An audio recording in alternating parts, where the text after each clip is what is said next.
Hi everybody. So I'm packing to go to Ottawa. I want to make a video about basically why I think Elle Mills is so special and why I think she's blown up the way she's blown up, because it's been amazing to watch her trajectory.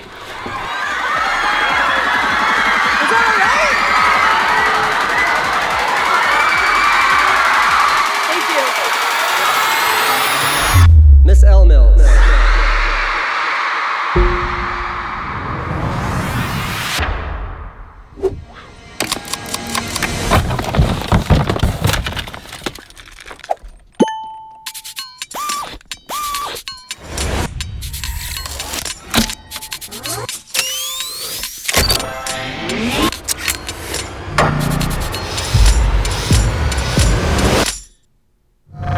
Every once in a while there's a unicorn.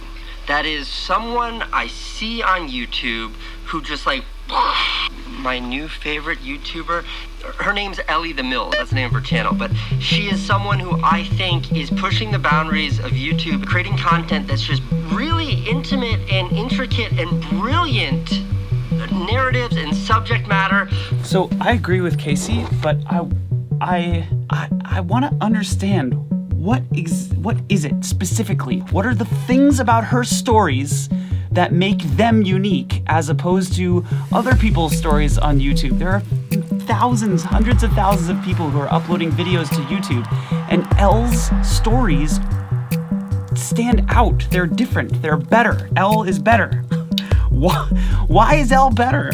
So I want to see if over the course of this video, I can figure out what it is about her.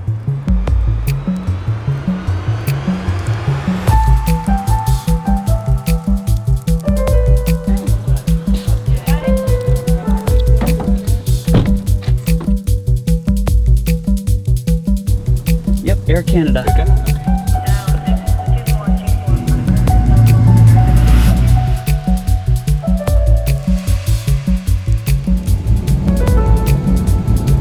hope you had a pleasant flight.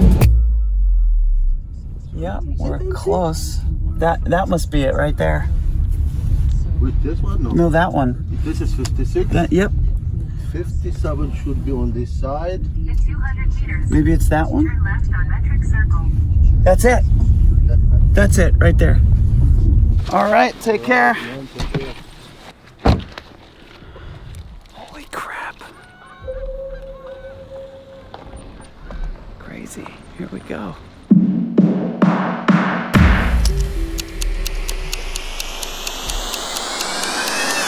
And right there, my freaking card filled up and I couldn't get the shot of us meeting for the first time, and so we had to fake our first meeting. Can we fake it right now? Yeah. Okay, let's fake it right now. Okay, so ramp. Oh my God! Oh my Elle. God, how wow, are you? So good to meet you. Yes, so good to meet you too. So authentic and real. I know. Yeah. This is definitely not staged. No, it's awesome. So I got to hang out with Elle for about 5 hours, and she showed me her edits, she showed me her notebook where she maps out her videos, and one thing that became really clear to me is how much Elle thinks about structure, even before she starts shooting anything. It's a cassette tape. Jay's off to college. Jay growing up montage. You got a friend in me. Great, so the next section. This is like my opening monologue. Right. I have this in like every video. What do you mean, the opening monologue? What is... I call this opening monologue because it's like, it's me setting up the story. What this scene is doing, and it did in the book, is it's fundamentally making a promise. It's making a promise to you that this story will lead somewhere that's worth your time. So that's Andrew Stanton. He wrote WALL-E, Finding Nemo, whole Toy Story series. A well-told promise is like a pebble being pulled back in a slingshot and propels you forward through the story. Not only does Elle set up her stories like a pebble in a slingshot, but each piece of the story has a meticulously crafted function. I feel like it's just like building the anticipation. Each segment usually goes a minute long. Yeah. Because you want to keep the viewer engaged. Right. So you need to keep it going. Having a clearly defined structure for your story pulls the audience along and keeps them engaged as the narrative unfolds. So that's the whole structure there. That's the whole thing. Structure. One page. Okay, let's take a step backwards for a second, because I think the best way to understand the structure of a short form video is by comparing it to the structure of a song. We have vocabulary words to describe the various components that make up a song. You have like a verse, a chorus, a pre-chorus, but nobody's really figured out what the structural components of a 10-minute video are yet. It's very difficult to write a short film. I think in some ways it's harder than for a feature. That's Christopher Nolan. He directed Memento, Inception, Batman, Dunkirk. To have a complete idea in just a few minutes and have a beginning, a middle, and an end. And I think Elle has building blocks. Because I divide my videos up in segments. The components of an Elle Mills video are the vision, the setup, and then the event itself. The vision is where she is like the opening monologue. It's where she explains what's going to happen as she pulls back the slingshot. And it kind of makes you intrigued. Like you don't want to just give it up front. I'm like, oh, I'm gonna do this. I'm gonna go do the roast. Then it's boring. The setup is where you get to see people executing on the vision and putting it together, and it's playful and it's exciting. Yeah, I'm definitely like building up. I'm like, okay, we're walking into the theater. Like we're just doing the setup, and I'm not explaining what we're setting up. Right. Because I'm like, you're gonna find out. And then there's the event itself, which is completely improvised. And like it's real life like people. Like you know what I mean? These aren't actors. Yeah. So these are their real emotions. I feel like if it were all like setup shots, it would feel too staged and not real. Right. And the vlogging is like the raw, real aspect. In terms of the content of it, you look at stories, you think, well, what are stories but mystery boxes? There's a fundamental question. In TV, the first act is called the teaser. That's J.J. Abrams. He directed the reboot of Star Trek, The Force Awakens, Super 8. It's literally the teaser. It's the big question. So you're drawn into it. Then, of course, there's another question, and it goes on and on and on. I mean, look at like Star Wars. You got the droids. They meet the mysterious woman. Who's that? We don't know. Mystery box. We're born problem solvers. We're compelled to deduce and to deduct, because that's what we do in real life. It's this well-organized absence of information that draws us in. So that's Andrew Stanton again, articulating what I think is the second thing about Elle that makes her really special, which is her masterful grasp of withholding just the right amount of information to keep the audience's brain just working and engaged. And I would answer all your wishes if you asked me to. So this section might just look like a fun, quick montage, but there's a piece of your brain that's going, why are they buying wrapping paper? Why are they buying so much wrapping paper? And you actually don't even get to find out until the last shot of the video when Elle officially comes out, and it's the climax of the whole thing.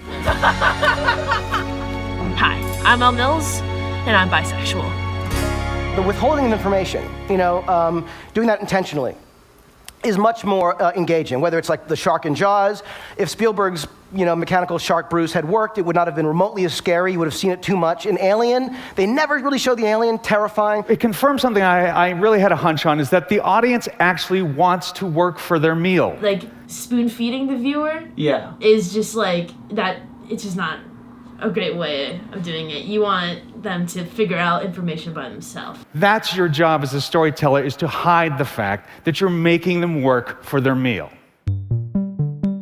The withholding of information is just one of a dozen storytelling techniques that Elle uses in her videos. For example, she also uses a device called reincorporation, where you take a key element from the beginning of a story and you use it again at the end of the story to signify the full circle completion of the narrative. Like the kissing booth in her first Kiss video. The story starts with the kissing booth and it ends with the kissing booth. Or she'll use an epilogue, which is the narrated future of each character, to just add closure to her videos. She uses square, symmetrical Wes Anderson-style shots, and she gets shot, reverse shot dialogue coverage. And she'll even borrow a specific moment from a film, like a simple pen click.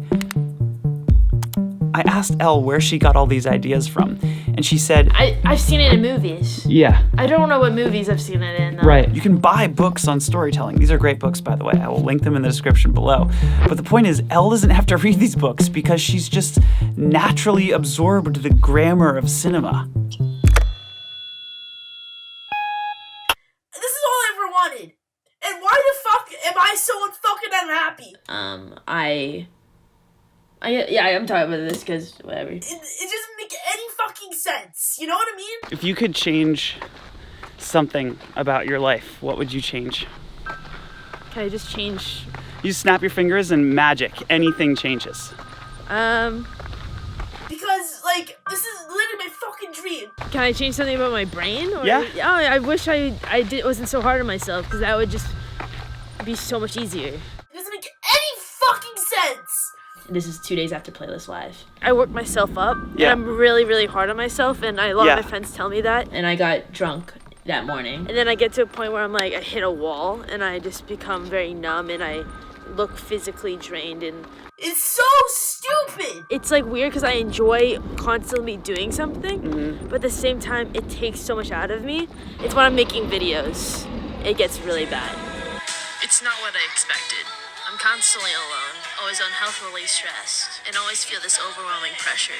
My life just changed so much so fast. My anxiety and depression keep getting worse and worse. I'm crazy for you. That's like the day I had my mental breakdown.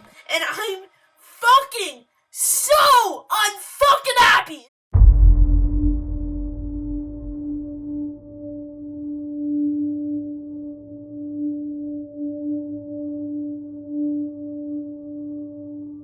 Say who you are. Really say it in your life and in your work. Tell someone out there who is lost, someone not yet born, someone who won't be born for 500 years. Your writing will be a record of your time. It can't help but be. But more importantly, if you're honest about who you are, you'll help that person be less lonely in their world.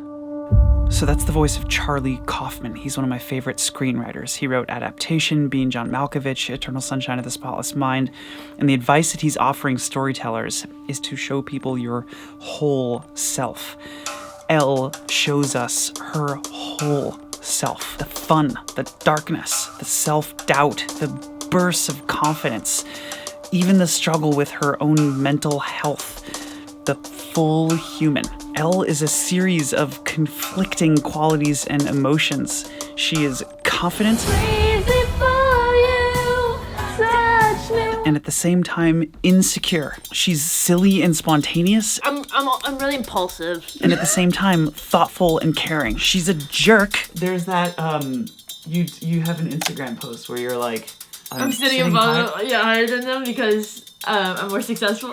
And at the same time, compassionate and warm. But Jay, I actually am gonna miss you when you go off to university. She's a walking, talking contradiction like the rest of us. And because of that, she feels real. She feels like a human. And we can't help but see our own paradoxical nature in her. That's what Robert McKee, author of this book, calls a three-dimensional character.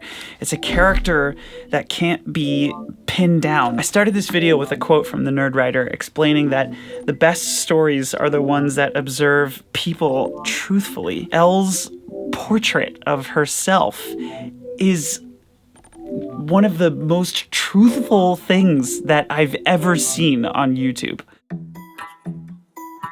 And if the complexity and truthfulness of Elle's character isn't enough to get you, then there's one last thing about Elle's character that I think makes her stand out. Elle is the modern version of a rock star. She doesn't give a fuck. She let her friend choose her first tattoo, and she didn't even know what it was gonna be. And it was his Twitter handle. And she just laughs it off. Ow! That's on forever. Like, I always try to give Ferris Bueller vibes. He just has he doesn't give a shit, and he's just so charming. Everyone likes him. I am not a morning person. Oh yeah, I don't care. Who gives a shit? That's how I think. I see an Elle Mills video, and I wish I gave as few fucks as Elle. I love underage drinking. Sure. Helps a lot chin's reconstruction. Oh yeah. After 5 hours with Elle, I left to go back home to San Francisco. I was seeing a YouTube buddy. Do you like fame? You're famous. I'm famous? You're famous. Yeah, I do. You do? There's definitely its cons to it. Yeah. But I like it. I like the attention. You're so honest. I think most people would be like, no, I don't like it. It's what I wanted. You like the spotlight. I do love the spotlight. Yeah.